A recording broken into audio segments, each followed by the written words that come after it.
Fala galera, beleza? Meu nome é Daniel, esse é o Anime Sem Censura mais uma vez. Agora falar sobre o segundo episódio de Tate no Yusha, ou o anime do cara do escudo. Esse segundo episódio ele focou muito no desenvolvimento da Raftalia, só que ele também apresentou um pouco mais do Naofumi como um personagem, né? Porque no primeiro episódio a gente tem uma noção muito maior do mundo, como o mundo, né, de Tate no Yusha funciona. E como as pessoas são cuzonas e como ninguém gosta do herói de escudo. Então é muito mais sobre a posição do Naofumi como herói de escudo.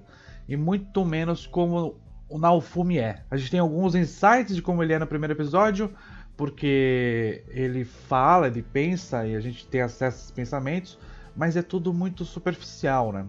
A gente precisa de comportamentos para poder identificar como que é a personalidade dele de fato. E no segundo episódio a gente teve muito disso, porque foi basicamente o relacionamento dele com a Raftalia. E cara, o Naofumi é meio cuzão. Dá para entender que ele é meio cuzão devido ao mundo que tá totalmente contra ele. Tanto o reino tá contra ele, quanto os possíveis demônios que vão enfrentá-lo, né?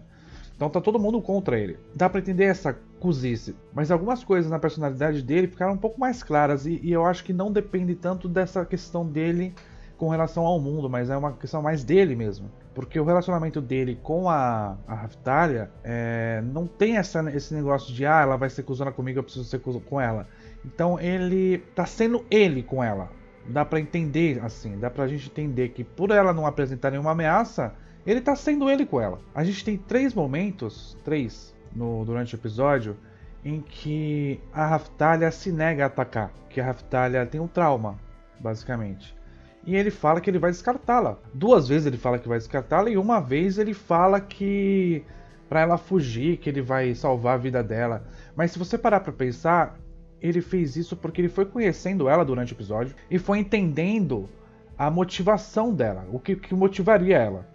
Então ele é calculista, ele é cuzão e é calculista, porque além de ser cuzão, ele conseguiu identificar na Raftalia o que motivaria ela para ela poder atacar, né? Para ela poder fazer o papel de arma dele. E eu acho que essa questão dessa personalidade dele é um pouco diferente de outros personagens, né? Porque ele não tá querendo fazer o bem necessariamente, ele tá querendo salvar a pele dele e usar a Raftalia como arma, basicamente, né?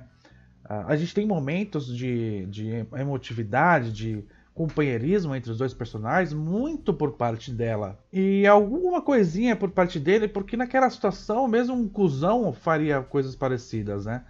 Ela acorda chorando, por exemplo, ele vai lá dar um abraço nela, não vai, calma, tá tudo bem, calma, tá tudo bem. Isso pode acontecer por vários motivos, não porque ele é uma pessoa boa. Isso pode acontecer, por exemplo, porque, pô, tá de noite e ela tá fazendo barulho. Eu preciso acalmar essa menina, senão, sei lá, um bicho vai atacar a gente. Tem várias hipóteses possíveis para ele estar tendo esse tipo de demonstração de afeto sem que ele tenha. Porque ele não tem afeto ainda pela Raftalia. Os dois juntos ainda não têm essa química. Ela é muito carente, ela é muito dependente dele porque ela é escrava dele. E ela vai morrer se ela for deixada ao relento, digamos assim. Então, esse relacionamento deles ainda não é um relacionamento de amizade, não é um relacionamento de companheirismo. É um relacionamento de Naofumi precisa dela e ela precisa do Naofumi para sobreviver. Ela já tem o ideal na cabeça dela do que o herói do escudo representa para os demi-humanos, né? Mas ele não é ainda isso. Ele vai se tornar, ele ainda não é. Eu ainda não consigo ver no Naofumi uma bondade. Tá?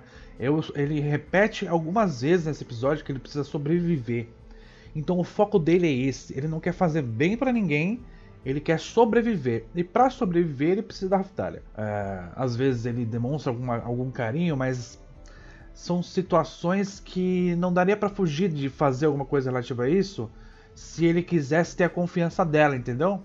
Então ele precisa da confiança dela, ele precisa dela motivada para ela poder atacar. Ele já sabia disso quando comprou ela. Quando comprou ela, o cara falou como que era. Então ele já sabia do desafio. Ele vai precisar treinar ela, ele precisa motivar, ele precisa do afeto dela para que ela faça as coisas para ele, por mais que ela seja escrava dele. Então, para mim a personalidade do Naofumi está sendo essa por enquanto. Ele não é um cara legal por enquanto.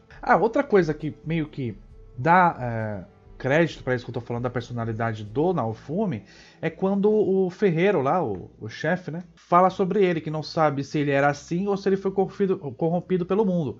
Então, ele tá transparecendo que ele é cuzão pra galera também do ambiente, que ele não tem nenhum tipo de briga, porque o cara ele já tem uma certa confiança com o ferreiro lá, né, com o chefe lá. Então ele tá demonstrando ser cuzão, apesar de eles não competirem em nada e o cara não querer ferrar com ele.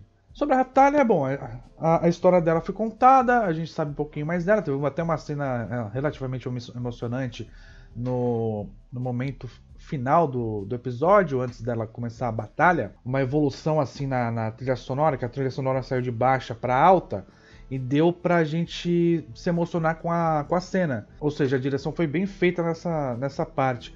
Não pelo conteúdo em si daquele flashback, mas pela toada que a direção tomou. E a última coisa que eu queria falar era sobre a questão da interface barra game desse anime. Eles mostraram um pouco como funciona a questão de party, a questão de você evoluir o seu nível, como aparentemente o escudo vai ter outras funções que não é só escudo, por exemplo, um escudo de corda, não é bem um escudo, né? Isso tá me lembrando, inclusive, um pouco do Batman, sinceramente, porque o Batman, ele é cuzão, mas ele defende o mundo e ele tem uma caralhada de itens que ele pode soltar por aí. Ele me lembrou bastante o Batman.